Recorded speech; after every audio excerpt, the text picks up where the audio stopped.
penalized for this, and that this is not acceptable. I think another important factor is the culture at the State Department that she oversaw the director made it very clear that was one that did not understand the importance of right. But Sean, protecting classified do you trust that the FBI? And this is someone who wants to be president, Kate. Thank you. I know. But do you trust that the FBI conducted a fair investigation? Do you trust that? Well, it sounds like it. Again, their job is not. It sounds like the findings that they made are very clear that she did exhibit poor judgment, that it was reckless by their account, and it is not their job to decide whether or not it formally is prosecuted, which he made clear. I think that any reasonable person who hears these charges, however, can't conclude anything otherwise that this is a clear violation of the law, and that it should be, whether or not they past history, somebody who created this sense of culture out of their own desire to protect themselves, out of their own desire not to follow the rules because they wanted to make sure that they had a set of rules for themselves. Clearly, I think the bigger issue is she fit to be president of the United States? And that question is clearly, the answer is no. Sean, your candidate, Donald Trump, the presumed Republican nominee, just tweeted, he said, the system is rigged. General Petraeus got in trouble for far less. Very, very unfair. As usual, bad judgment. Just to be clear, the FBI Director James Comey, he said there is no evidence here that Hillary Clinton or others intended to violate the law. Those were the words of the FBI Director. He said in other times, in other cases, including presumably David Petraeus, he said when there is prosecution brought in these cases, they either found evidence of a willful intention to violate the law or the sheer amount of material that was transmitted was of such a huge amount that they had to bring charges. He said in this case, neither were evident. Well, look, I'm not a lawyer, but the entire reason she set up this secret servers, which we are now learning was multiple, is because she wanted to avoid detection, wanted a system for herself. If she had followed the law like everybody else and used a State Department account, or used even a private system like the director pointed out, like Gmail, then this wouldn't be a problem. She chose to set up a system for herself around the rules that were established for everybody else for a reason. And that reason is because she didn't want people to know what she was doing. Just this weekend, we found out that Huma Abedin testified that she burned daily schedules. Secretary Clinton went into this position and set up this server, clearly intending to avoid detection, clearly trying not to be transparent, and clearly trying to set up a set of rules for her that no one else would have to, that were different than what everyone else has to follow. Any other employee that works at the State Department that did what she did would have their security clearance pulled and would be facing charges. This is absolutely ridiculous. So one thing that I just want to clear up, because Donald Trump in his tweet called this very, very unfair. Do you think the investigation was fair, or do you agree with your candidate who thinks it was very, very unfair? Well, I think the investigation and the facts laid out by the director sound very thorough. They went through everything, and the evidence that he laid out sounds to me like unequivocally a clear violation. I think there's two issues here. One, the investigation, and two, the conclusion. I think the investigation sounds very thorough. You have to accept them together, though. You have an investigation, and you have to. Don't you also have to accept the recommendation of the fair investigation that he says that we are recommending? No, because I also think that he.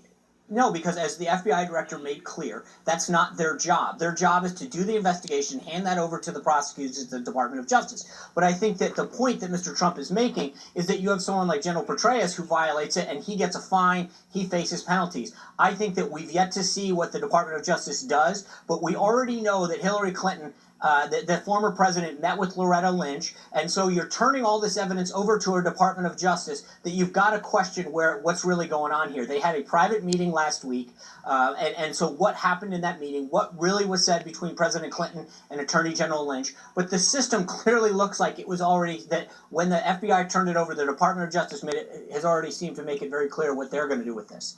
But many people, remember, the idea that people don't face penalties is ridiculous. Sean Spicer, thanks so much. Remember, Loretta Lynch, who did have the meeting that she's now said she regrets with Bill Clinton, said she's removing herself from the process. She would accept the recommendation from the FBI director, who recommends now that no charges be brought. We do have to get the final word from the Justice Department on that. I presume that will come soon. I want to bring in David Axelrod here. We've been here listening to the RNC strategist there, Sean Spicer, clearly making clear that Republicans do intend to use this as a political issue going forward, saying it is an indictment on the judgment of Hillary Clinton. How is it not interesting. such? What was it? Carelessness and recklessness and so on. And that's to be expected. I think it's dangerous to do what Donald Trump did, which is to say the system is rigged, to say that, to suggest that the thing was fixed.